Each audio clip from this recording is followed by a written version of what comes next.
बिस्मिल्लाहिर्रहमानिर्रहीम। नाज़रीन अॼु ॻाल्हि में हाज़िर आहियूं। मां तव्हांजो पंहिंजो अज़मतुल्ला कुंबर।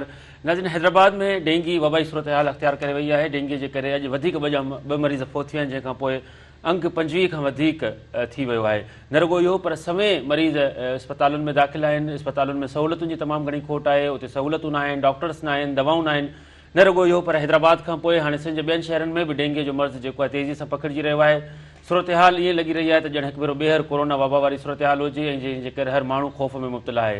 हिकिड़े पासे हुकूमती दावाऊं आहिनि त असां डेंगी खे मर्ज़ खे जेको आहे असां कंट्रोल कयूं पिया। रोज़ अख़बारुनि में इश्तिहार आहिनि, मीडिया ते इश्तिहार बि आहिनि त डेंगीअ खां बचाव जूं वैक्सीन बि आहिनि, त हीअ बि आहे, सभु कुझु आहे। पर हक़ीक़ी तौर ते कुझु बि नज़र न पियो अचे। रोज़ानो 2 खां 3 माण्हू फ़ौत थी रहिया आहिनि। हीअ उहे अंग अखर आहिनि जेके सरकार जे पंहिंजे रिकॉर्ड में रिकॉर्ड थी रहिया आहिनि। इन खां वधीक ॿीण ते अंग अखरनि जेके रिपोर्ट ई न पिया थियनि। न रुॻो इहो पर हैदराबाद सिविल अस्पताल में जेको वार्ड आहे उन में बि सहूलियतुनि जी तमामु घणी खोट आहे। ॿियूं जेके नंढियूं अस्पतालूं आहिनि, तालका हॉस्पिटल्स आहिनि, उन्हनि में बि सहूलियतुनि जी खोट आहे। ताज़ो हिकिड़ो नौजवान फ़ौत थियो हसनैन ज़रदारी, उनजे हवाले सां जेॾीमहिल एहतिजाजी मुज़ाहिरो साम्हूं आयो, उन अदालत में जॾहिं राब्तो कयो वियो, उहो केस दाख़िल थियो। उनखां पोइ पैरामेडिकल स्टाफ बि जेको आहे एहतिजाज चली वियो आहे। 2 ॾींहंनि खां वठी OPD जो बाइकॉट कयो पियो वञे, ऑपरेशन्स मुलतवी कया पिया वञनि। हिकु अलॻि सूरत हाल थी वई आहे हैदराबाद में। हिकिड़े पासे इहो सॼो मामिलो आहे, ॿिए पासे लेबॉरेटरीज़ में हर ॿियो माण्हू जेको आहे उहो डेंगी पॉज़िटिव पियो अचे। लेबॉरेटरीज़ जा अघ जेके आहिनि तमामु घणा वधीक आहिनि। सरकारी जेका लेबॉरेटरी आहे हैदराबाद में उहा 2100 रुपया डेंगी जो टेस्ट पई करे। अहिड़ी रीति प्राइवेट जेके आहिनि लेबॉरेटरीज़ उन्हनि पंहिंजा अघ घटाया आहिनि। पर चवण जो मक़सदु इहो आहे त समें मरीज़ जेको आहे डेंगी पॉज़िटिव आहिनि हैदराबाद में डेंगी जे हवाले सां तमामु घणी सूरत हाल ख़राब थी वई आहे। पाण अॼु समूरे इन मामले ते ॻाल्हाईंदासीं, तफ़सीली गुफ़्तगू कंदासीं। मूंखे स्टूडियो में जॉइन कनि था हैदराबाद में ब्यूरो चीफ अब्दुल रसूल चांडियो साहब। अब्दुल रसूल चांडियो साहब, तव्हांखे भली कार चऊं था। ताज़ो हसनैन ज़रदारी जेको नौजवान 17 सालनि जी उमिरि में डेंगीअ जे करे लाॾाणो करे वियो, जंहिंखां पोइ अदालत में मामिलो वियो, ऐं उनखां पोइ हैदराबाद में सिविल हॉस्पिटल जे MS ऐं ॿियनि ते जेको आहे ॿिए हमले ते केस दाख़िल थियो। उन हसनैन जो वालिद एडवोकेट आमिर ज़रदारी असां गॾु स्टूडियो में मौजूदु आहे। मूंखे फ़ोन कॉल ते जॉइन कनि था मेयर हैदराबाद काशिफ शोरो ऐं डिस्ट्रिक्ट हेल्थ ऑफिसर पीर गुलाम हुसैन। दादूअ में डेंगी पॉज़िटिव जा केस ज़ाहिर थिया आहिनि। उतां असांखे रिपोर्टर अशफाक मलिक। टंडो अलायार में गुज़िरियल ॾींहुं रिपोर्ट इहा आई आहे त टंडे अलायार में बि डेंगी जा केस हींअर वधनि पिया, न रुॻो ज़ाहिर थिया आहिनि पर हाणे तेज़ीअ सां फैलिजी रही आहे टंडे अलायार में बि। नसीर शाह असांखां फ़ोन कॉल ते मौजूदु आहिनि। सो सभिनी खां पहिरीं अब्दुल रसूल चांडियो साहब, तव्हां खां शुरूआत कंदासीं। छा सूरत हाल आहे? हिकिड़ो महीनो थी वियो आहे, रोज़ इहे ख़बरूं अचनि पियूं डेंगी जे मर्ज़ में मुब्तला थियनि, जेके फ़ौतुनि जो अंगु आहे। हाणे पहिरीं त मरीज़नि जो अंगु पियो आयो, हाणे फ़ौतुनि जो अंगु ॾींहों ॾींहुं वधी रहियो आहे। जी जी अज़मत, जीअं तव्हां ॻाल्हि कई त ख़ासि करे जीअं करोना वबा वारी सूरत हाल आहे, बिल्कुलु जेकॾहिं हिनखे ईअं बि चइजे करोना वबा वारी सूरत हाल आहे त बिल्कुलु हिन में को बि शक न आहे। छा आहे त सिहत जी सहूलियतूं अणहूंद आहिनि हैदराबाद शहर में। हिन वक़्तु ख़ासि करे जेके हैदराबाद शहर जा जेके मुख़्तलिफ़ इलाइक़ा आहिनि, सभ खां पहिरीं ॻाल्हि क्लाइमेट चेंज, उनखां पोइ ॿियो नंबर ॻाल्हि इहा आहे त मुख़्तलिफ़ जेके इलाइक़ा आहिनि उन्हनि में मच्छर मार जेको स्प्रे कयो पियो वञे, उन्हनि में जेके शयूं इस्तेमालु थींदियूं आहिनि उहे नकुली इस्तेमालु पियूं थियनि, जंहिं सबबु जेका मच्छर आहिनि उहे मरनि कोन पिया। ॿिए तरफ़ जेकॾहिं सिहत जी इहो इंतिज़ामिया जी लापरवाही आहे। जेकॾहिं सिहत जी सहूलियतुनि जी ॻाल्हि कजे त तव्हां कंहिं बि अस्पताल में, इवन आउं बि मरीज़ थी हिकिड़ी हॉस्पिटल में वियुसि जंहिंमें मुंहिंजी बि तबियत इंतिहाई ख़राबु हुई, ऐं जॾहिं तालका अस्पताल कासिमाबाद में वियुमि या सिविल अस्पताल में वियुमि त उते हुननि बुख़ारु चेक कयो, मूंखे बुख़ारु चयो तव्हांखे बुख़ारु आहे, तव्हांखे इंजेक्शन का बि न लॻंदी, तव्हांखे कुझु बि न, टेबलेट ॾियूं था, तव्हां टेबलेट खाओ, तव्हां ठीकु थी वेंदव। त अहिड़ी रीति सिहत जूं सहूलियतूं तमामु घटि आहिनि। सरकारी अंगनि अखरनि मूजिबि अॼु बि 2 नौजवान जेके आहिनि उहो डेंगे वायरस सबबु फ़ौत थिया आहिनि। मजमी तौर ते जेको सरकार जो अंगु आहे उहो 25 आहे, पर मां तव्हांखे ॿुधाईंदो हलां 25 रुॻो अंगु हैदराबाद में ऐं जेको अंगु आहे उहो तमामु घटि आहे। अलाए केतिरा माण्हू जेके आहिनि, 100 जे तइदाद में माण्हू डेंगे सबबु उन्हनि जी फ़ौतगियूं थियूं आहिनि। 100 जे अंडरग्राउंड आहिनि, 70 खां 60 ताईं जेके माण्हू आहिनि उहे फ़ौत थिया आहिनि, ऐं हिन वक़्तु ताईं 615 जेके मरीज़ आहिनि उन्हनि में डेंगे पॉज़िटिव आयो आहे। अहिड़ी रीति जेकॾहिं तव्हां सिहत जूं सहूलियतूं ॾींदो, अरब रुपया अस्पतालुनि जूं बजेटूं आहिनि, तव्हां जेका बजेट रखो था उन में तव्हां को मरीज़ अचे थो हुनखे रिस्पॉन्स तव्हां नथा कयो। डॉक्टर जेकॾहिं प्रोफेसरनि जी ॻाल्हि कजे त जेकॾहिं इंतिज़ामिया सां ॻाल्हाइजे थो एडमिनिस्ट्रेशन आहे त एडमिनिस्ट्रेशन जो चवणु आहे, MS पाण चवंदो आहे, अकबर डारी साहिब खां शिकायतूं कयूं त उहो चवंदो आहे सही ॻाल्हि इहा आहे जेके प्रोफेसर आहिनि उहे VC जे हथ में आहिनि, मुंहिंजी नथा ॿुधनि, तव्हां हुननि सां वञी पाण ॻाल्हायो। हाणे बाबा मरीज़ आहे हुनजो अटेंडेंट VC सां ॻाल्हाईंदो, VC जा छो ॻाल्हाईंदो जॾहिं एडमिनिस्ट्रेशन तव्हां वटि मौजूदु आहे, बजट तव्हां वटि मौजूदु आहे, दवाउनि जी ख़रीदारी तव्हां था कयो, त पोइ तव्हां मरीज़नि खे रिस्पॉन्स कयो न। तव्हां हिननि जे मथां पंहिंजो प्रोफेशन जे मथां भारो चलाए पंहिंजो पाण खे आजो करे था छॾियो। अहिड़ी रीति हिन वक़्तु बि अॼु के ॾींहं में बि 30 खां वधीक जेके मरीज़ आहिनि उहे मुख़्तलिफ़ इस्पताल में दाख़िल थी विया आहिनि। हैदराबाद में जेका डेंगी आहे उनजा कलूर जारी आहिनि, ऐं न रुॻो सरकारी पर जेके प्राइवेट इस्पतालूं आहिनि उन्हनि जा बेड बि जेके आहिनि उहे डेंगी वायरस जा जेके मरीज़ आहिनि उन्हनि सां भरिजी विया आहिनि। कंहिं बि क़िस्म जूं जेके सहूलियतूं न आहिनि। ऐं जॾहिं त केरु बि अॼुकल्ह जे हिन महांगाई जे दौर में जिते हेॾो वॾी महांगाई आहे, जेकॾहिं को मरीज़ किथे दाख़िल थो थिए त सिर्फ़ु डेंगी बीमारी में हफ़्तो पूरो ट्रीटमेंट हुनजी थिए त 20 खां 25,000 फी माण्हू जो ख़र्चु आहे। तव्हां ॿुधायो जेको मज़दूरी कंदड़ माण्हू हूंदो, जेको मज़दूर हूंदो, जेको रोज़ानो कमाईंदो, उहो पंहिंजो इलाजु कीअं कराईंदो। हुकूमत तरफ़ां जेका अरबे रुपया बजट सरकारी इस्पताल में मिले थी, मुख़्तलिफ़ जेके दवाउनि जी ख़रीदारी आहे उन में जेका खुर्द बुर्द थिए थी उनजी जांच केरु कंदो। छा सिंध जे माण्हुनि खे हाणे तव्हां सिहत जी सहूलियत तइलीम त असां वटि न आहे, इंफ्रास्ट्रक्चर असां वटि न आहे, डेवलपमेंट असां वटि न आहे, सिहत रही आहे। सिहत में बि जेकॾहिं अहिड़ा कलूर थींदा त अहिड़ियूं केतिरियूं जेके जानियूं आहिनि उहे ज़ाया थींदियूं। हैदराबाद में अञा ताईं बि डेंगे जा कलूर जारी आहिनि। केतिरनि इलाइक़नि में मच्छरमार स्प्रे न थी सघियो आहे। जिन इलाइक़नि में मच्छरमार स्प्रे थियो आहे त उन्हनि में मच्छरमार स्प्रे में थींदड़ जेका डीज़ल ऐं मुख़्तलिफ़ जेके केमिकल्स आहिनि उहे न पिया विधा वञनि। सिर्फ़ु अंग अखर ऐं बजट सिलेक्ट करण जे लाइ सिर्फ़ु हुते धुओं कढियो वञे, पर हुते मच्छरनि जो को मरण जो सिलसिलो न आहे। हिन वक़्तु बि अञा ताईं बि काफ़ी इलाइक़ा आहिनि जिन में मच्छरमार स्प्रे न थी सघियो आहे। गंदो पाणी इलाइक़नि में बीहण सबबु डेंगे जा जेके मर्ज़ आहे उन में इज़ाफ़ो थी वियो आहे ऐं हज़ारनि जे तइदाद में जेके मरीज़ आहिनि उहे डेंगे में मुबतला आहिनि। बिल्कुलु एडवोकेट आमिर ज़रदारी साहिबु तव्हां वटि ईंदासीं। तव्हां जेॾीमहिल पंहिंजे नंढड़े खे हसनैन खे खणी विया हुआ सिविल हॉस्पिटल में, उनजी कंडीशन छा हुई ऐं कहिड़ी उनखे ट्रीटमेंट ॾिनी वई जंहिंजे करे हू फोत थी वियो? बिस्मिल्लाहिर्रहमानिर्रहीम। जी कुमार साहब, पहिरीं ॻाल्हि इहा आहे त असां 18 तारीख़ ते नंढड़े खे वठी वियासीं। जी हाँ, 18 तारीख़ ते जॾहिं एमरजेंसी में असां वियासीं त उहा 18 तारीख़ वारी पर्ची बि असां वटि मौजूदु आहे, जेका अॼु मां जेका असां DG साहब वटि पेश कई। त उन में DG साहब इहा सवाल कई त 18 तारीख़ ते तव्हांखे ट्रीटमेंट कहिड़ी मिली आहे। मुंहिंजो साईं पर्ची ते चेक कयो त असांखे जेॾीमहिल मेडिकल वार्ड 1 हो, मुंहिंजे समय उन ॾींहुं एमरजेंसी 1 जी हुई, असां हुते जेॾीमहिल वियासीं त असांखे चयूं तव्हांजो पुटु बिल्कुलु हली आयो आहे, बिल्कुलु ओके आहे, ऐं तव्हां घर में वञी 2 पेनाडोल हर 6 कलाक खां पोइ पेनाडोल खारायोसि, बिल्कुलु ओके थी वेंदो। असां मजबूरनि जेको आहे से उते वापसि आयासीं। पोइ जॾहिं 19 तारीख़ थी, असां 19 तारीख़ ते सुबुह जो तक़रीबन 7 बजे मुंहिंजे पुट जी तबियत ख़राबु थी, जंहिंखे सहको थियो। सहके जे करे हुनखे तमामु घणी तकलीफ़ थी। असां उतां खां निकितासीं, सिधो आयासीं सिविल अस्पताल एमरजेंसी में पूरे 8 बजे मां पहुतुसि। 8:15 बजे असां पर्ची कटराए असां एमरजेंसी असां मेडिकल वार्ड 2 ॾे रवाना थियासीं। 9:30 बजे ताईं तक़रीबन असां ॿी फॉर्मेलिटी पूरी करे असां फाइल वाइल ठाराए 9:30 बजे असां मेडिकल वार्ड 2 में पहुतासीं। मेडिकल वार्ड 2 में माशाल्लाह जेके मैडमूं वेठियूं हूंदियूं हुयूं, जेके डॉक्टर यानी PG डॉक्टर जेके वेठा हुआ, उहे मोबाइलनि ते मौजूदु, मोबाइलनि ते मसरूफ़ हुआ। तव्हांखे हैरत लॻंदी कुंवर साहब, हुते हिकिड़ो 3 सीटनि जी जेको सोफ़ा सेट पियल हो, उन ते हिकिड़ो पेशेंट हिननि जो लेडीस सुती पई, उनजी ड्रिप जेका आहे डॉक्टर साहिबान पाण झलियो बीठी, ड्रिप पाण झलियो बीठी। इहो वॾो कीस हुयो। उनखां पोइ मुंहिंजे नंढड़े खे व्हील चेयर ते वेठो रहियो 9:30 बजे खां वठी 3 बजे ताईं मुंहिंजो नंढड़ो व्हील चेयर ते वेठो रहियो। मां MS साहिब सां मुसलसल राब्तो कंदो रहियुसि, मुंहिंजी फ़ोन अटेंड न कई। नेठ 3:30 बजे जेको मूं हुनखे मैसेज कयो त बाबा कुझु ख़्यालु कयो, पाण सपाप में गॾु रहिया आहियूं, सुठा दोस्त रहिया आहियूं, मुंहिंजे पुट जी कंडीशन टिपिकल आहे, अकबर साहिबु मुंहिंजी फ़ोन अटेंड कयो। पोइ अकबर साहिबु मूंखे उन ते बैग रिंग कई। बैग रिंग करण खां पोइ RMO इनखे पंहिंजो एडिशनल जेका त सुप्रीडेंट आहे पंहिंजो मुजीब कलवड़ साहिबु, उनखे मोकिलियईं। उहो आयो, RMO खे वठी आयो। सिर्फ़ु हिकिड़ी ड्रिप आई वई, सिर्फ़ु ड्रिप लॻी। उनखां पोइ कुझु असांखे उन्हनि टेस्टूं लिखी ॾिनियूं। टेस्टनि में इन्फेक्शन वाज़े थियो।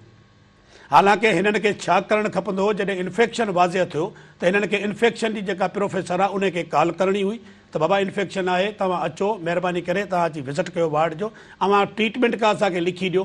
पर इनखे बि तव्हां छॾियो, सिर्फ़ु रुॻो टेलीफोन जे ज़रिए हुनखे इंफॉर्मेशन ॾियनि आहिनि त बाबा तूं रुॻो मेडिसन असांखे ॿुधाए त हिनखे मेडिसन कहिड़ी यूटिलाइज़ कयूं त सुभाणे तव्हांजो सूमर जो ॾींहुं आहे, तव्हां सूमर ते सुभाणे अची पेशेंट खे तव्हां चेक कजो। लेकिन आचर खां वठी आचर जो सुबुह जो 9:30 बजे आया आहियूं। 3 बजे असांखे ड्रिप 3:30 बजे असांखे ड्रिप लॻी आहे, 4:45 बजे ड्रिप लॻी आहे।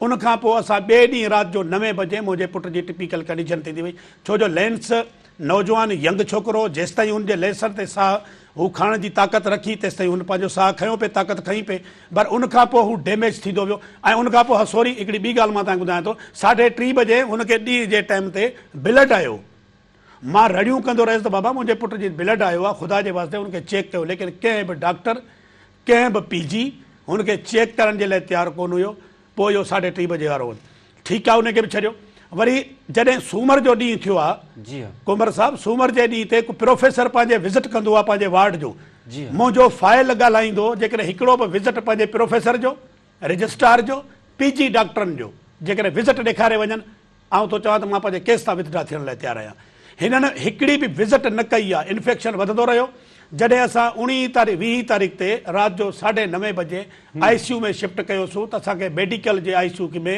जवाबु मिलियो उनखां पोइ असांखे सर्जिकल में जॾहिं त सर्जिकल जो मुंहिंजो पेशेंट ई कोन हो मुंहिंजो पेशेंट मेडिकल जो आहे त उनखे मेडिकल वारा फॉलो कंदा लेकिन असांखे सर्जिकल वार्ड में ICU में शिफ्ट कयो बेड नंबर 2 ते ऐं उते मुंहिंजे पुट जी जेॾीमहिल असां बेड नंबर 2 ते जेॾीमहिल पहुतासीं त मूंखे सदाम जेको ICU जो इंचार्ज आहे उन फाइल खे ॾिसी चई त दा हीअ त असांखे मारे मोकिलियो अथनि हिन में दवा या ट्रीटमेंट हिननि त का बि कान लिखी आहे हीअ कहिड़े प्रोफेसर विज़िट कयो आहे मुंहिंजो प्रोफेसर ॾिसो त कंहिं चई थी कंहिं बि कंहिं विज़िट कयो आहे उनखां पोइ वरी 22 तारीख़ ते असां ICU में रहियासीं 22 तारीख़ ते मूंखे अची मुबारक मिली त तव्हांखे मुबारक हुजे तव्हांजे पुट जे लाइ असां हिकिड़ी कमेटी मुक़ररु कई आहे 7 प्रोफेसरनि जी उहा 23 तारीख़ ते अची तव्हांजे पुट जी विज़िट कंदी उनखां पोइ तव्हांजी प्रॉपर ट्रीटमेंट चलंदी 22 तारीख़ ते कुंवर साहब जेका असां हिन जी टेस्ट कराई उन टेस्ट में इन्फेक्शन जेको 300 ते बीठल हो उहो 22,000 ते इन्फेक्शन वञी पहुतो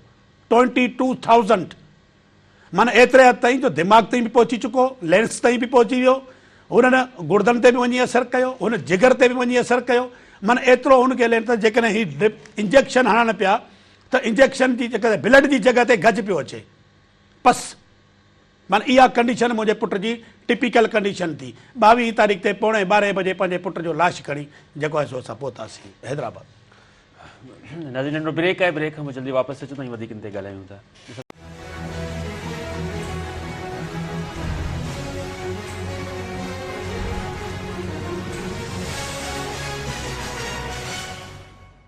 नाज़रीन जी ॻाल्हि में हिकु भेरो ॿीहर भली कर तव्हां फोती हसनैन जे वालिद साहिब जी ॻाल्हि ॿोल ॿुधी त कीअं हू पंहिंजे पुट खे टंगुनि ते हलाए खणी विया ऐं हुते मरीज़ हुते पहुतो आहे हुनखां पोइ हुनजो लाश सिविल हॉस्पिटल हैदराबाद मां ॿाहिरि निकितो आहे अफ़सोसनाक सूरत हाल अब्दुल सुचानी साहब तव्हां ॾांहुं ईंदासीं हीउ सॼो ज़ाहिर महीनो पूरो थी वियो आहे त हीअ वबाई जेका सूरत हाल आहे ॾींहों ॾींहुं वधंदी पई वञे ज़िले इंतिज़ामिया खे तव्हां कीअं ॾिसो पिया किथे ॾिसो पिया आया अहिड़ी को बचाव जे लाइ का ॻाल्हि ॿोल का हुन में का इम्प्रूवमेंट का हुन में का शइ नज़र न पई अचे तव्हां कीअं पिया ॾिसो हुनखे अदमत साहब जीअं त मुख़्तलिफ़ जीअं जो मौसमूं तब्दील थींदियूं आहिनि त जेके वबाई बीमारियूं आहिनि उहे फैलिबियूं आहिनि त जेको सिहत खातो आहे उहो हुते मुयसरु इंतिज़ाम बनाइण जे लाइ पंहिंजी कारकर्दगी बहितर बनाइण जे लाइ मुख़्तलिफ़ जेके इथिक्स जेके प्रोग्राम आहिनि उहे तश्कील ॾिना वेंदा आहिनि आगाही मुहिम हलाई वेंदी आहे अहिड़ी रीति जेकॾहिं क्लाइमेट चेंज वारो जेकॾहिं इशू हो या हर साल जॾहिं क्लाइमेट चेंज थींदी आहे ऐं ख़ासि करे सियारे जे मौसम जो आगाज़ थींदो आहे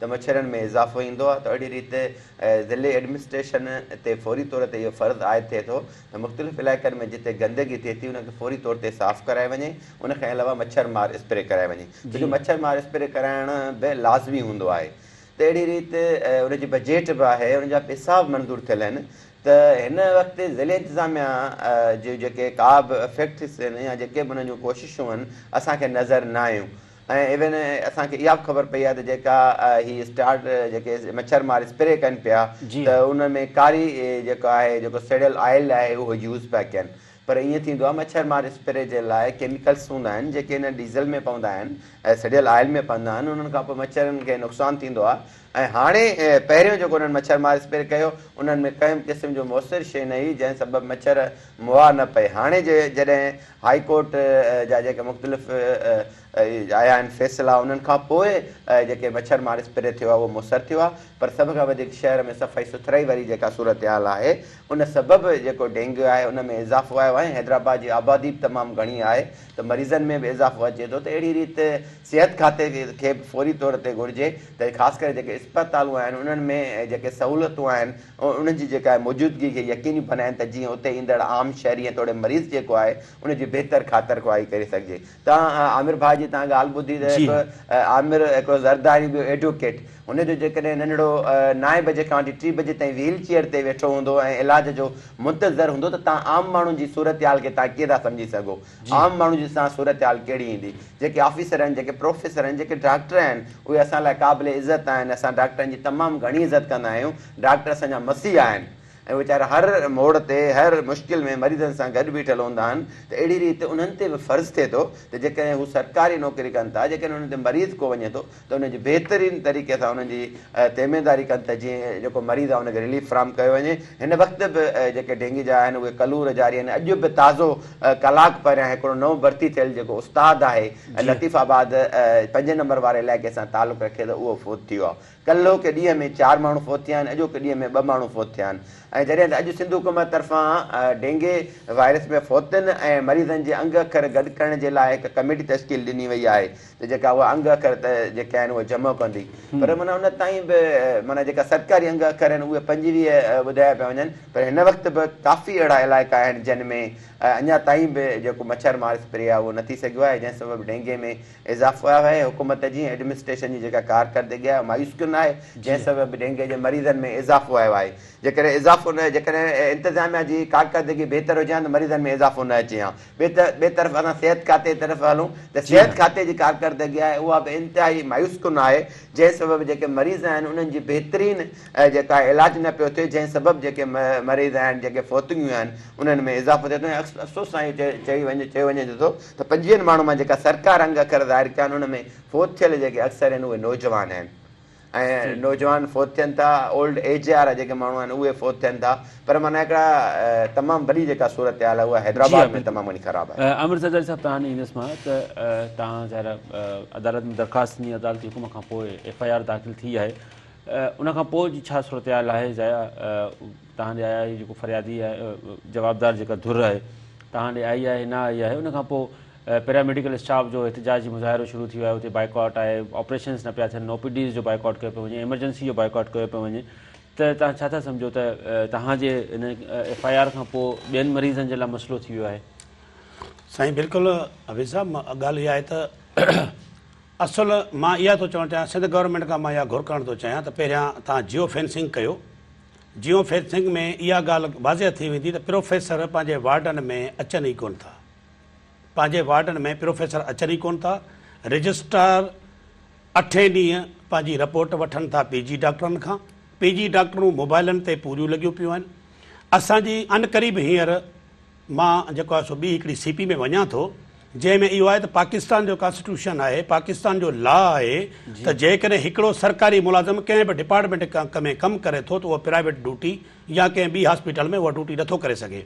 ही 5-5 लख रुपया 7-7 लख रुपया गवर्नमेंट जी पघार था खणनि, उनखां पोइ पंहिंजो प्राइवेट क्लिनिकूं था हलाइनि। उनखां पोइ हर हॉस्पिटल में हिननि जा जेके आहिनि पैकेज रखियल आहिनि। तव्हां ॿुधायो त उहो प्रॉपर वे में सरकारी ड्यूटी जे हूंदे सरकारी हुनखे पढ़ो न पढ़ो मेरा पघार खणो, त उन जे मैनिफेस्टो ते हीअ अमल पिया कनि। हीअ जेकॾहिं अचनि न अचनि त हिननि जी पघार पूरी लॻी पई आहे ऐं हिन खे पघार मिले पई। उनखां पोइ प्राइवेट तरीक़े सां ही तक़रीबन हिननि जा जेके PG डॉक्टर वेठा आहिनि उहे तक़रीबन पेशेंटनि खे इहा हालत कनि था त बाबा 3 ॾींहं 5 माण्हू मरी विया अथव, हितां भॼो फिलानी हॉस्पिटल में वञो, मां तव्हांखे पर्ची लिखी थी ॾियां, उते वञो, तव्हां एडमिट थियो, तव्हांजो पेशेंट बचंदो न तव्हांजो पेशेंट मरी वेंदो। हाणे इहा कंडीशन लॻी पिया। उनखां पोइ दलाल वेठा आहिनि। एमरजेंसी में तव्हां लागू कयो, एमरजेंसी में जीअं तव्हां ईंदो उते दलाल वेठा आहिनि जेके रईस परवेज़ जी हॉस्पिटल ॾे इशारो था कनि त बाबा तव्हां अचो, तव्हांखे घटि पैकेज में वञूं था। हिते 3 ॾींहं ICU में 5 मरीज़ मरी विया, चौथों ॾींहुं 2 मरी विया, अॼु हिकिड़ो मरी वियो। इहो सिस्टम जेको आहे सो जारी ऐं सारी आहे। सो इंशाअल्लाह ताला अनक़रीब मां CP में वञा पियो ऐं इन CP में जंहिं बि हॉस्पिटल अगरि सरकारी प्रोफेसर खे रखियो त उनजो लेसन रद्द कयो वञे। हेल्थ मिनिस्टर खे बि मां इहा रिक्वेस्ट कंदुसि, ख़ुदारा ख़ुदारा ख़ुदारा असां पंहिंजे बचनि जा कुलनि ते लाश खाइण जी हाणे ताक़त कान्हे। हर पीउ जी इहा डिमांड हूंदी आहे त मुंहिंजो फर्ज़ंद वॾो थींदो, पढ़ी मूंखे खटियो खाराईंदो, उनखां पोइ मुंहिंजो कुल्हे कांधी थींदो, उनखां पोइ पंहिंजे पेरनि सां मूंखे दफ़न करे ईंदो, पंहिंजे पेरनि सां। पर ही बेवस कुल आहे, पंहिंजे बचे जो जेॾी महिल लाश खणनि था न त ख़बर थी पवे त लाश जो वज़न केतिरो हूंदो आहे। ठीकु, DHO हैदराबाद पीर गुलाम हुसैन साहब असांखे फ़ोन कॉल ते जॉइन कयो आहे। पीर गुलाम हुसैन साहब तव्हांजी वॾी महिरबानी तव्हां जॉइन कयो। ॿुधाइजो त हैदराबाद डिवीज़न में जेको डेंगी जो जेको मर्ज़ आहे ॾींहों ॾींहुं वधंदो पियो वञे, सरकारी अंग अखर भला केतिरा आहिनि, त केतिरा मरीज़ मुब्तला आहिनि, हॉस्पिटल्स में आहिनि, ऐं फोतियुनि जो अंग तव्हां वटि केतिरो आहे?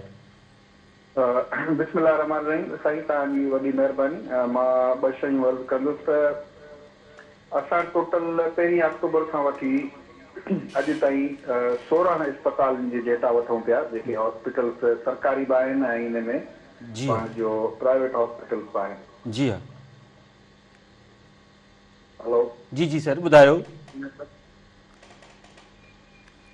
जी उन हिसाब सां जेका असांजी अॼोकी असांखे डेटा मिली आहे उन में 575 माण्हुनि जी स्क्रीनिंग थी आहे, जंहिंमां 220 डेंगी पॉज़िटिव आया आहिनि ऐं 63 माण्हू आहिनि जेके अॼु न्यू एडमिशन थी आहे जेके हॉस्पिटल्स में, यानी 220 मां 68 माण्हू हॉस्पिटलाइज़ थिया आहिनि। बाक़ी माण्हू जेके आहिनि उहे आहिनि सेल्फ ट्रीटमेंट ते पंहिंजे घरनि ते हलिया विया आहिनि।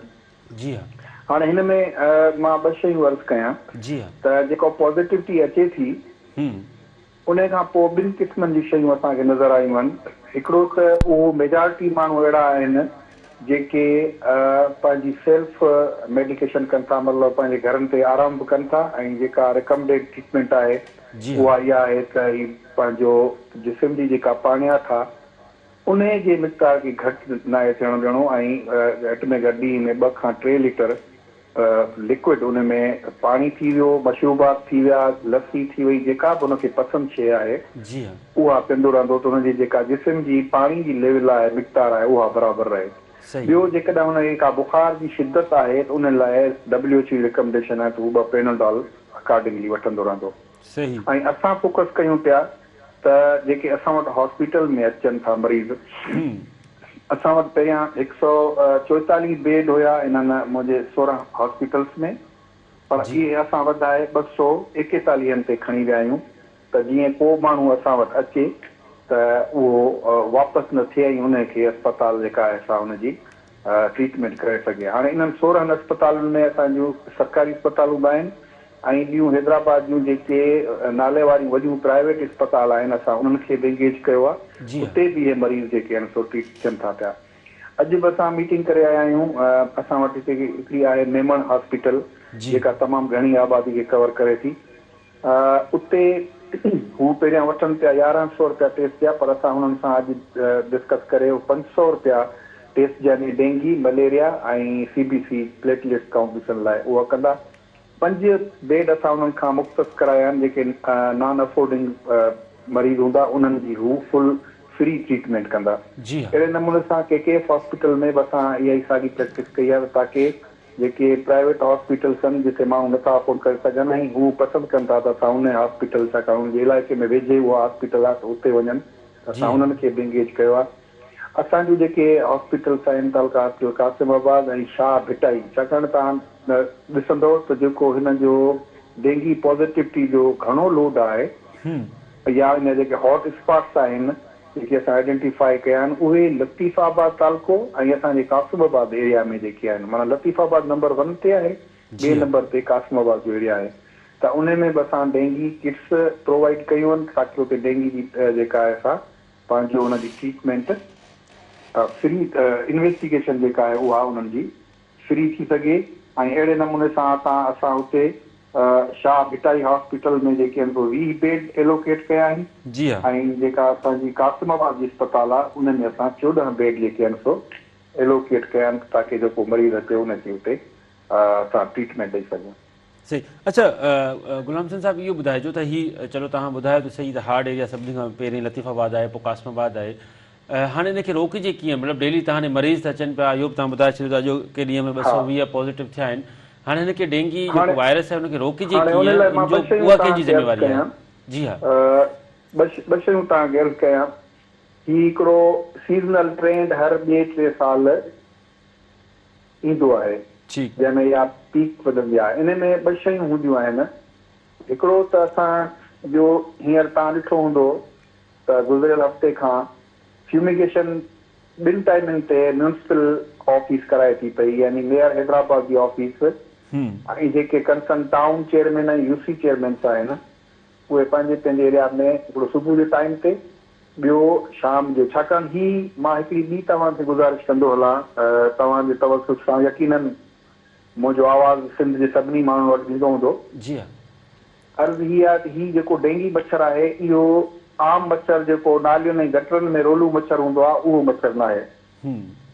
ही मच्छर आहे असांजे घर जो मच्छर जेको असांजे घर में ताज़े पाणी में परवरिश वठंदो आहे ऐं पोइ फजर जे टाइम ते सिज उगण महिल ऐं सिज लथे खां पहिरियां ही कारवाई कंदो आहे।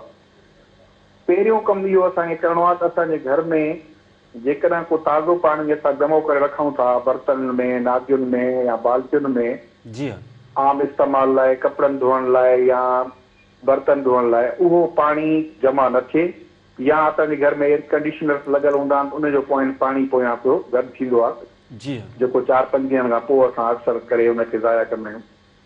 पहिरीं कोशिशि इहा करणी आहे त पंहिंजे घर खे साफ़ सुथिरो रखिबो ऐं इहो को फ्रेश वाटर जमो थियणु न ॾिबो ताकी इहो मच्छर उते परवरिश न करे सघे। ॿियो हिन मच्छर जी ख़ासियत इहा हूंदी आहे त आम मच्छर हिकिड़े ई माण्हू खे चक हणी ऐं पंहिंजो पेट भरे हली वेंदो आहे, पर ही मच्छर जेकॾहिं हिकिड़े कमरे में 5 माण्हू वेठा आहिनि त 5 खे ई चक हणंदो आहे, जंहिं करे कनि घरनि में तव्हां ॾिठो हूंदो 2-2, 3 पेशेंट तव्हांखे डेंगी पॉज़िटिव मिलंदा हूंदा। हिकु त इहो मुंहिंजी गुज़ारिश आहे, इहो हिकिड़ो पैगाम बि आहे तव्हांजे तवसुस सां त पंहिंजे घर में पाणी जमो न थियणु ॾियो, साफ़ सुथिरो माहौल रखो।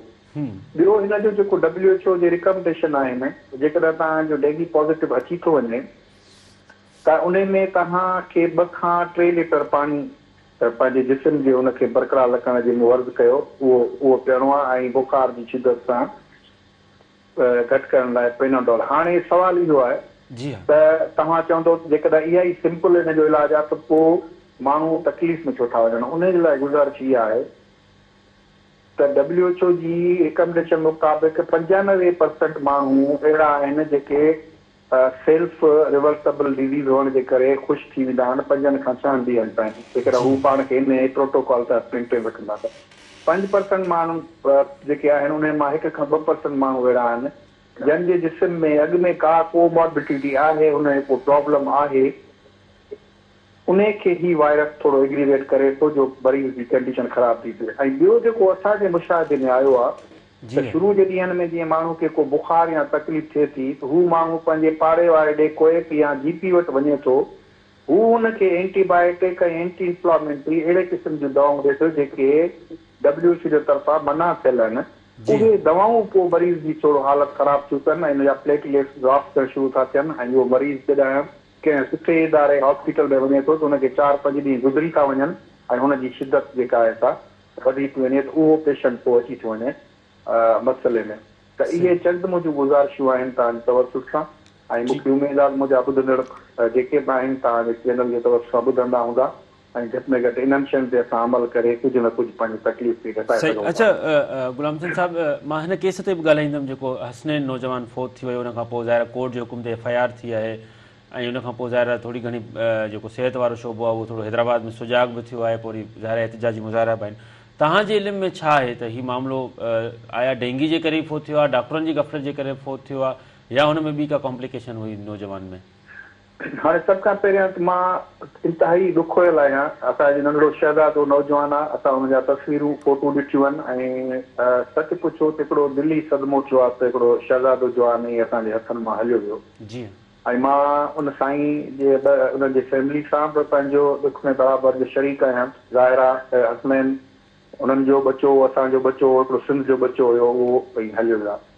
जेसी ताईं हुनजी इन्वेस्टिगेशन तालुकात उहो जेका हिकिड़ो बोर्ड गवर्नमेंट तश्कील ॾिनो आहे, हाई लेवल जी हिकिड़ी इंक्वायरी वेठल आहे, उन में एक्सपर्ट आहिनि, उहे सॼो हुनजो मुशाहिदो कंदा रिकॉर्ड जो ऐं हिस्ट्री जो, उन में छा निकिरे थो उन जे बारे में हींअर वक़्तु ॻाल्हाइण वक़्त खां पहिरियां ई हूंदो उहो फैक्ट फिगर अची वञनि, पोइ असां ॾिसंदासीं त उनजी छा सूरत हाल हुई ऐं उन ॿार जी जेका अहिड़ी शहादत थी उन जा असुल कारण या कॉज़ ऑफ डेथ जंहिंखे असां चवंदा आहियूं उहो छा हुयो। अच्छा, जेकॾहिं डॉक्टर्स जी गफ़लत साम्हूं अची थी वञे, साबित थी वञे, त उन खां पोइ कार्रवाई का थींदी या ईअं ई मामिलो बसि साईं ॾिसो, यकीनन इन में कोई दो राय आहे कोन। जेकॾहिं किथे को अहिड़ी गफ़लत थी आहे, यकीनन उन में जेको आहे सो गवर्नमेंट एक्शन वठंदी, उहो बिल्कुलु उन में कोई शक न हुअणु घुरिजे।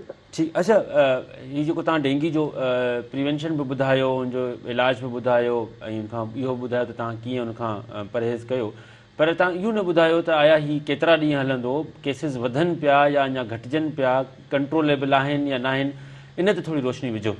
हा, तमामु बहितरीनु सुवालु तव्हां कयो आहे। मां इहा गुज़ारिश कंदुसि त ही हिकिड़ी सीज़न हूंदी आहे जेका अक्टूबर खां वठी ऐं ऑलमोस्ट 10-15 नवंबर ताईं इन जो हलंदो आहे। पर जेकॾहिं नवंबर जे पहिरें ई ऐं ॿिए हफ़्ते में का थधि वधी वेंदी आहे त ही मच्छर वरी थधि में पाण मुरादो मरीज़ ॾींदो आहे।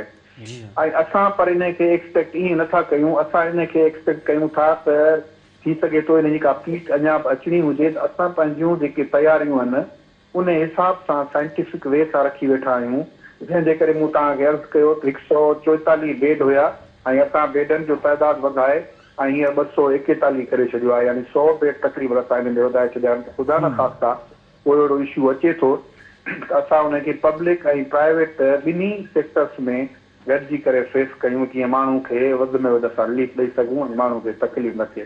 पर अलाह से बहितर कंदो। उमेदु इहा आहे त ईंदड़ चंद ॾींहंनि में इन जी पीक जेका आहे सा डाउन थियणु शुरू थी वेंदी। ठीकु आहे, तव्हांजी वॾी महिरबानी पीर गुलाम हुसैन साहिबु, DHO हैदराबाद। तव्हां असांजो टाइम ॾिनो। तव्हांजी नंढो ब्रेक आहे, ब्रेक खां पोइ जल्दी वापसि अचूं था ऐं वधीक हिन मामले ते ॻाल्हायूं था। ॾिसंदा रहो अॼु जी ॻाल्हि।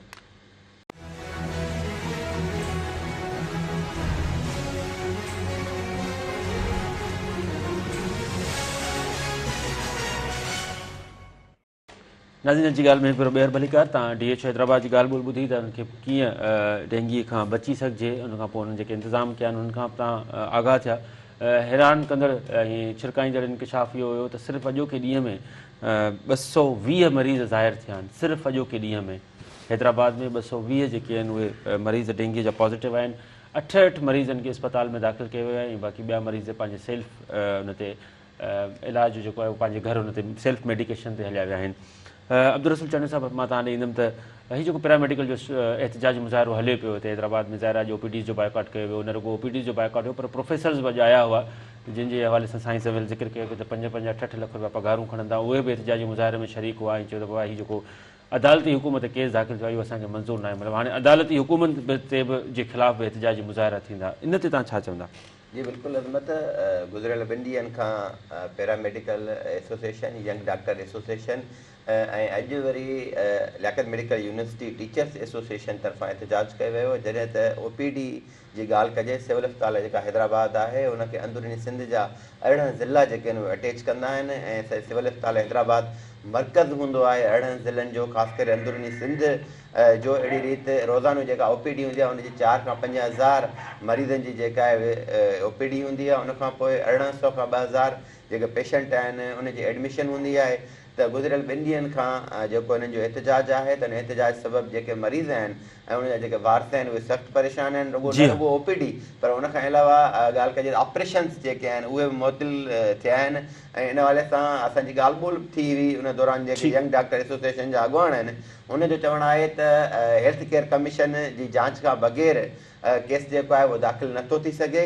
ऐं हीउ जेको केस दाख़िल थियो आहे हेल्थ केयर कमीशन जी जांच खां बग़ैर दाख़िल थियो आहे। हिन जेको केस आहे हिन जे फौरी तौर ते जेका आहे अदालती जांच कराई वञे ऐं जॾहिं त हुननि जो जेको एहतिजाज आहे 2 ॾींहंनि खां जारी आहे। ॿिए तरफ़ MS जेका प्रेस कॉन्फ्रेंस कई उन में मेडिकल सुप्रिटेंडेंट अकबर डायरी जो चवणु आहे त ख़ासि करे जेको हू एडमिनिस्ट्रेशन पोस्ट ते वेठल आहे ऐं जेके हीअ मामला आहिनि उहे डॉक्टर ऐं प्रोफेसरनि जा आहिनि। मां एडमिनिस्ट्रेशन पोस्ट ते मुंहिंजो नालो जेको आहे हुन में बेगुनाह दादू हलदासी अशफाक मलिक असांखे जॉइन कयो आहे। जी अशफाक मलिक, ॿुधाइजो त दादू में डेंगी जी छा सूरत आहे, केतिरा मरीज़ उते पॉज़िटिव आया आहिनि ऐं स्प्रे वग़ैरह थियो आहे, को हुनजे डेंगीअ खां बचाव लाइ को हिफ़ाज़ती उपाउ वरिता विया आहिनि?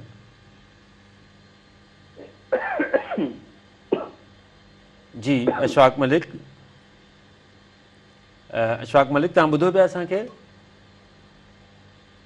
जी अब्दुल रसूल, तव्हां प्लीज़ कंटिन्यू कंदा त छा इन जो सूरत हाल हाणे हल छा निकिरे पैरामेडिकल वारा केसि ताईं एहतिजाज थिया आहिनि केसि ताईं OPDs जो बाइकआउट हूंदो ज़ाहिर ॿिया मरीज़ 18 ज़िलनि मां जेके अचनि पिया उहे त ज़ाहिर भाड़ो भुतो करे अचनि था उहे पोइ वरी ॿाहिरि रोडनि ते मौजूदु हुआ मां सुबुह पिता सिविल हॉस्पिटल मां गुज़रियो आहियां अच्छा असल में हिकिड़ी ॻाल्हि कजे न हिकिड़ी ॻाल्हि आहे त माना हैदराबाद में जेको डेंगी आहे न उहो सियासी थी वियो आहे माना हुन में ॾिसजे हाणे MQM जेका आहे अशफाक मलिक पाण खे जॉइन कयो वरी मां तव्हांखे रिजॉइन कंदुमि जी अशफाक मलिक ॿुधाइजो त दादू में डेंगी जी छा सूरत हाल आहे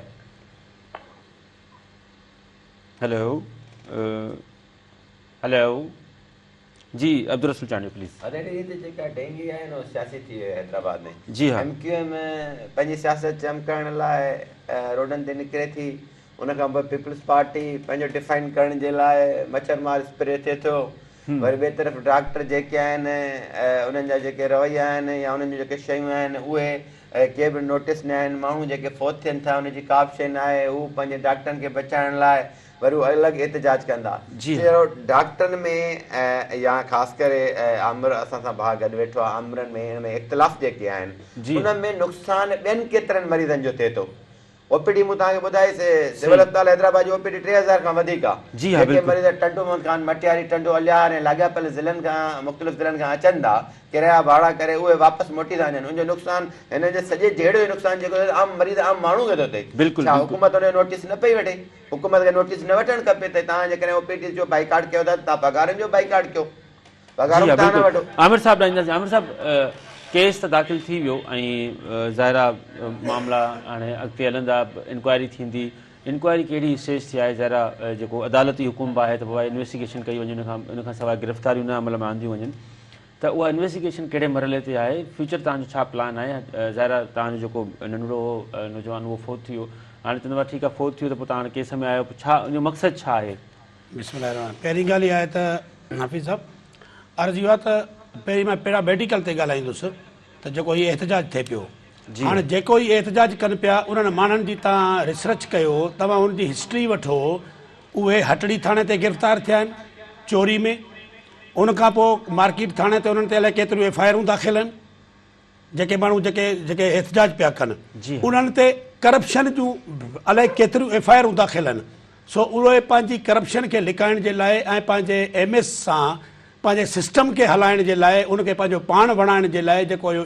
किरदारु अदा पिया कनि त सो उहो कंहिंखां ॻुझो कोन्हे जीअं मिसाल जी ॻाल्हि आहे हाणे मां कंहिंजो नालो वठी कंहिंजो नालो वठां पर जेकॾहिं तव्हां जेके एहतिजाज कनि पिया उन्हनि जी तव्हां हिस्ट्री ॾिसो हुननि ते ॾाढा 12 FIR आहिनि जेके ट्रकुनि समेत मज़दाउनि समेत गिरफ़्तार थिया आहिनि जिन्हनि ते एंटी करप्शन जा केस बि हलंदड़ आहिनि बाक़ी रही ॻाल्हि इहा त आउं पंहिंजे केस जे बाबति जेका ॻाल्हि थो कयां त असांखे पंहिंजे अदालत ते फेथ आहे ऐं मां एसि ताईं हिननि खे चैन ऐं सुकून सां न वेंदुसि जेसि ताईं हिकु हिकु मरीज़ जी तहफ़ुज़ कंदुसि ऐं मां पंहिंजे बचिड़े जो इंसाफ़ वठंदुसि ऐं अवां अंदाज़ो लॻायो जीअं असांजे DHO साहिबु ॻाल्हि कई त साईं 500 रुपया असां जेका तव्हां टेस्ट कराई आहे साईं 500 रुपया तव्हां प्राइवेट अस्पताल में त कराई आहे पर तव्हांजी रिसर्च लेबॉरेटरी में अॼु ताईं तव्हांजी 2300 रुपया लेबॉरेटरी में रिपोर्ट पई हले उहा छो डेंगी जी तव्हांजी 2300 रुपया रिपोर्ट पई हले जॾहिं तव्हांजी 2008 खां वठी 2016 ताईं रिसर्च लेबॉरेटरी जेका असां तमामु 50% वठंदी अॼु तव्हांजी रिसर्च लेबॉरेटरी जी आगा खान खां वधीक टेस्ट जेका त महांगी आगा खान खां वधीक आहे जॾहिं आगा खान हॉस्पिटल 50% करे छॾी आहे अव्हांजी रिसर्च लेबॉरेटरी अॼु ताईं बि उहा ई रेट पियो हले हीअ जेसि ताईं उॼण साहिबु वाइस चांसलर जेसि ताईं हिते वेठो आहे तेसि ताईं असांजे नौजवाननि जा लाश असां खणंदा रहंदासीं छो जो हिन माण्हू खे सिर्फ़ु बिज़नेस करिणो आहे कारोबार करिणो आहे पंहिंजी रिसर्च लेबॉरेटरी खे अॻिते करिणो आहे हिन खे कंहिंसां बि साहूकार कोन्हे कंहिंसां बि हिन जी मोहबत कोन्हे हीअ इंसानियत जा सभु लीका लताड़े चुको आहे असां चाहियूं था जेकॾहिं मां त हाणे इहा ई ॻाल्हि कंदुसि जेकॾहिं इन्वेस्टिगेशन थिए त वाइस चांसलर खे लाज़मी आहे त हिनखे FIR में नॉमिनेट कयो वञे पर हिन CP में VC खे मां ज़रूरु इन्वॉल्व कंदुसि नसीर शाह ॾांदासीं टंडोलायार में तव्हां असांखे जॉइन कंदा जी साईं नसीर शाह ॿुधाइजो त टंडोलायार में डेंगी जी छा सूरत हाल आहे कहिड़ा हिफ़ाज़ती उपाउ वरिता विया आहिनि साईं नसीर शाह अमिर साहब तव्हां वापसि ईंदासीं अच्छा हाणे तव्हां छा था सम्झो त इन्वेस्टिगेशन फेयर थींदी ज़ाहिर जॾहिं गवर्नमेंट इदारो पाण ई करे पियो हेल्थ केयर कमीशन बि उन्हनि जी डॉक्टर बि उन्हनि जा त तव्हां फेयर इन्वेस्टिगेशन ते जी उमेदु रखो था सर ॻाल्हि इहा आहे त हफ़ीज़ साहब सवाल ई पैदा न आहे हमेशह हेल्थ केयर कमीशन जेके बि इन्वेस्टिगेशनूं कयूं इंक्वायरियूं कयूं आहिनि उहे सिफ़ारिश कयूं अथसि जी हाँ किथे बि हुननि स्टैंड कोन वरितो आहे 5 लख रुपया पेनल्टी ऐं 6 महीननि जे लाइ लेसन रद्द जी सिफारिश आहे। अॼु ताईं उन सिफारिश ते कहिड़े बि हिकिड़े ते इम्प्लीमेंट थी आहे? मूंखे पहिरीं ॻाल्हि इहा ॿुध, किथे बि इम्प्लीमेंट कोन थी आहे। उनखां पोइ सेक्रेटरी साहिबु जेका कई आहे पर्सनल जेका करे पियो, इनको इन्वेस्टिगेशन करे पियो, उन में प्रोफेसर जेके रखिया अथसि उहे लम्स जा आहिनि, उहे छा असांजी इन्वेस्टिगेशन कंदासीं? असांखे का बि इन्वेस्टिगेशन मां उमेदु कोन्हे। जेकॾहिं मिनिस्टर साहिबु पाण पंहिंजी हिकिड़ी कमेटी मुक़ररु करे, उहा कराची जी कमेटी हुजे जंहिंमें SO1 SO2 SO3 हुजनि, जेके उते सेक्रेटरी रैंक जा माण्हू हुजनि, उहे जेका इन्वेस्टिगेशन कनि त असांखे क़ाबिल क़बूल हूंदी। बाक़ी हितां जे प्रोफेसर या हितां जे DG या हितां जे डिपार्टमेंट जी जेका बि इन्वेस्टिगेशन हूंदी उहा बेसिकली तौर ते हिननि जी तव्हां अंदाज़ो लॻायो त जेकॾहिं हिकिड़ो प्रोफेसर ॿिए प्रोफेसर जे ख़िलाफ़ु इन्वेस्टिगेशन करे सघे थो, हिकिड़ो SHO ॿियो SHO जे ख़िलाफ़ु इन्वेस्टिगेशन करे सघे थो, सवाल ई पैदा न आहे, इम्पॉसिबल ॻाल्हि आहे। हीअ असांखे लॉलीपॉप ॾिनो थो वञे असांखे सेटिस्फाई करण जे लाइ, असांजे मसइले खे थधो करण जे लाइ जेका इहो लॉलीपॉप ॾिनो थो वञे। इनशा ताला 18 तारीख़ ते इन ते अंगारे जे ॾींहं ते मां नेशनल हाईवे ते धरणो ॾींदुसि जेसि ताईं मुंहिंजे पुट जा जवाबदार गिरफ़्तार न थींदा, जेसि ताईं हिननि खे मुअतल न कयो वेंदो। अवां अंदाज़ो लॻायो त जंहिं माण्हू ते FIR लाज थींदी आहे हफ़ीज़ साहिबु, उनखे पहिरीं फ़ुर्सत में मुअतल कयो वेंदो आहे। हिननि मां कंहिं हिकिड़े खे मुअतल कयो वियो आहे त जेकॾहिं इन्वेस्टिगेशन जेसि ताईं प्रॉपर इन्वेस्टिगेशन थिए, फ़िलहाल हिननि खे मुअतल कयो वञे। इन सीटुनि ते ॿिया माण्हू विहारिया वञनि, साफ़ शफ़ाफ़ माण्हू विहारिया वञनि, जो असां मुतमइन थियूं त भई अॻियां माण्हू मुअतल थी चुका आहिनि, हाणे नवां माण्हू आया आहिनि, हाणे फेयर बिल्कुलु जेका असांजी इन्वेस्टिगेशन थी सघे। तव्हांजी वॾी महिरबानी एडवोकेट आमिर ज़रदारी साहिबु ऐं अब्दुल रसूल चांडियो साहिबु, काशिफ शोरो साहिबु मेयर हैदराबाद, उन्हनि असांखे पक ॾिनी त प्रोग्राम में मां शामिलु रहंदुमि, पर उन्हनि हाणे माज़रत करे छॾी आहे ॻाल्हाइण खां, त उहे मीटिंग्स में आहिनि। ऐं नाज़रीन प्रोग्राम जो वक़्तु पुॼाणी त पहुचे थो, ज़रूरत हिन ॻाल्हि जी आहे त असां हिन वबाई सूरत हाल मां निकिरूं ऐं पंहिंजो हिफ़ाज़ती उपाउ पाण बि कयूं, न रुॻो ॿियनि जे आस्ते ते रहूं, पर पाण बि जेको आहे जेके डॉक्टर DHO जेके हिफ़ाज़ती उपाउ ॿुधायो उन्हनि ते अमल कयूं ऐं पंहिंजे प्यारनि खां बचायूं ऐं पंहिंजे प्यारनि खे जेको आहे उन्हनि जा लाश खणण खां बचूं। प्रोग्राम जो वक़्तु पुॼाणी त पहुचे थो, मूंखे ॾींदा इजाज़त। अल्लाह भाई।